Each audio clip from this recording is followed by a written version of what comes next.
بخاری و مسلم میں بنی اسرائیل کے قاتل کا واقعہ نقل کیا گیا ہے۔ حضور اکرم صلی اللہ علیہ وآلہ وسلم نے اللہ کے ہاں توبہ کی قبولیت سے متعلق صحابہ کرام کے سامنے بنی اسرائیل کے قاتل کا نہایت خوبصورت اور ایمان افروز واقعہ بیان فرمایا ہے کہ بنی اسرائیل میں ایک شخص چوری، ڈکیتی اور قتل میں بہت مشہور تھا اور نہایت معمولی سی بات پر قتل کر دیتا تھا۔ ہوتے ہوتے اس کے ہاتھ سے 99 افراد کا قتل ہو چکا۔ اس کے بعد اس کے دل میں احساس پیدا ہوا کہ مجھے بھی تو اللہ تعالیٰ کے ہاں جانا ہے۔ چنانچہ یہ فکر بڑھتا رہا اور لوگوں سے معاملات کرتے ہوئے سرگرداں پھرنے لگا کہ کیا میری توبہ قبول ہو سکتی ہے یا نہیں۔ کسی عالم شخص سے ملاقات کی فکر ہوئی کہ معلوم کیا جائے کہ ایسے شخص کی توبہ قبول ہو سکتی ہے یا نہیں۔ اسی حوالے سے لوگوں نے ایک عابد شخص کے پاس جانے کا مشورہ دیا۔ اس شخص نے اس کے پاس جا کر مسئلہ معلوم کیا، کیا میری توبہ قبول ہو سکتی ہے اور کیا میری مغفرت ہو سکتی ہے کہ میں نے 99 انسانوں کی جان ماری ہے۔ تو اس عابد شخص کو اس مسئلے کے بارے میں زیادہ معلوم نہیں تھا۔ اس نے اپنی عقل سے قیاس آرائی کی کہ جو آدمی 99 انسانوں کی جان مار سکتا ہے اس کو مغفرت کہاں سے ہوگی۔ چنانچہ اس نے کہہ دیا کہ تیری توبہ قبول نہیں ہوگی۔ تو اس شخص نے غصے اور جلال میں آ کر اس کو بھی قتل کر کے 100 کا حصہ مکمل کر دیا کہ جب میری توبہ قبول نہیں ہوئی تو تجھے بھی ختم کر کے 100 پورے کر دیتا ہوں۔ چنانچہ اس نے 100 کا حصہ مکمل کر دیا، مگر اس کے دل میں پھر بھی یہ خیال تھا کہ میری مغفرت کی کوئی نہ کوئی شکل ضرور موجود ہوگی۔ اس لیے اس نے لوگوں سے پھر معاملات کا سلسلہ جاری کر دیا، روئے زمین میں سب سے بڑا عالم کون ہے، وہی میرے مسئلے کا حل بتا سکتا ہے۔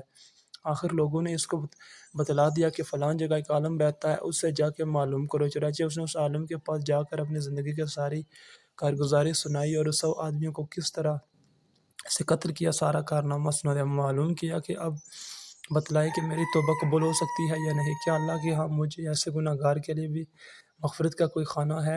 تو اس عالم صاحب کو چونکہ علم تھا، اس نے بتلا دیا کہ تیرے گناہ معاف کرنے میں اللہ کے ہاں کوئی رکاوٹ نہیں ہے۔ اللہ کی رحمت کا سمندر تجھ جیسے گناہ گاروں کے گناہوں سے بہت بڑا اور بہت وسیع ہے۔ چنانچہ اس عالم صاحب نے اسے مشورہ دیا کہ تم فلاں جگہ سفر کر کے جاؤ، وہاں کچھ اللہ کے بندے رہتے ہیں، ان کا مشغلہ صرف اللہ کی عبادت ہے، ان کے ساتھ مل کر اللہ کی عبادت کرو اور نادم ہو کر اپنے گناہوں کی معافی مانگو، انشاءاللہ تمہاری مغفرت ہو جائے گی۔ چنانچہ اس شخص نے آدھا راستہ طے کر لیا تو ملک الموت آ گئے۔ اب اس کے روح لے جانے کا مسئلہ کھڑا ہوا۔ آسمانوں سے رحمت کے فرشتے بھی آئے اور عذاب کے بھی۔ رحمت کے فرشتے کہنے لگے اس کی روح لے جانے کا حق ہم کو ہے، اس لیے کہ یہ سچے دل سے نائب ہو کر عبادت کے لیے جا رہا ہے۔ عذاب کے فرشتے کہنے لگے کہ اس کی روح لے جانے کا حق ہم کو ہے، اس لیے کہ اس شخص نے کبھی کوئی نیکی کا کام ہی نہیں کیا۔ اس دوران آسمان سے ایک فرشتہ آیا۔ بعض روایات سے معلوم ہوتا ہے کہ یہ آنے والا فرشتہ حضرت جبرائیل امین تھے۔ چنانچہ اس فرشتے نے تشریف لا کر ان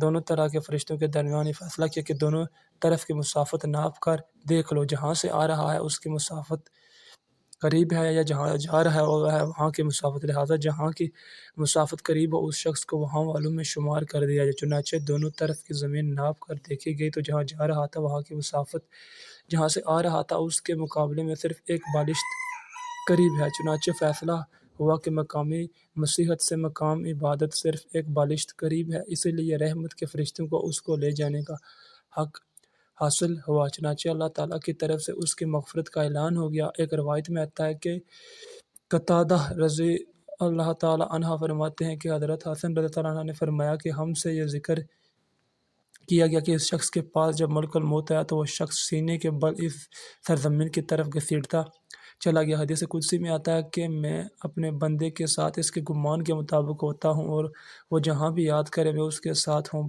بخدا اللہ تعالیٰ اپنے بندے کی توبہ سے اس سے زیادہ خوش ہوتا ہے جتنی خوشی تم میں سے کسی ایسے شخص کو ہوتی ہے جس کا جانور بیابان میں گم ہو کر پھر اسے مل جائے۔ اور جو شخص ایک بالشت میری طرف آتا ہے میں ایک ہاتھ اس کے قریب ہو جاتا ہوں، اور جو شخص ایک ہاتھ میرے قریب آتا ہے میں اس کے ایک باں یعنی پھیلائے جاتے ہوئے دونوں ہاتھوں کے درمیان کی مسافت کے قریب جاتا ہوں، اور جب وہ میری طرف چل کر آتا ہے تو میں اس کی طرف دوڑ کر آتا ہوں۔ انسان جب بھی سچے دل کے ساتھ توبہ کرے گا تو اللہ تعالیٰ ضرور قبول فرمائے گا۔ انشاءاللہ یہ واقعہ خصوصاً ان حضرات کے لیے حوصلہ افزائی اور معاونت کا سبب ہے جو کہ بڑے گناہ کر کے اب مایوسی کی زندگی گزار رہے ہیں۔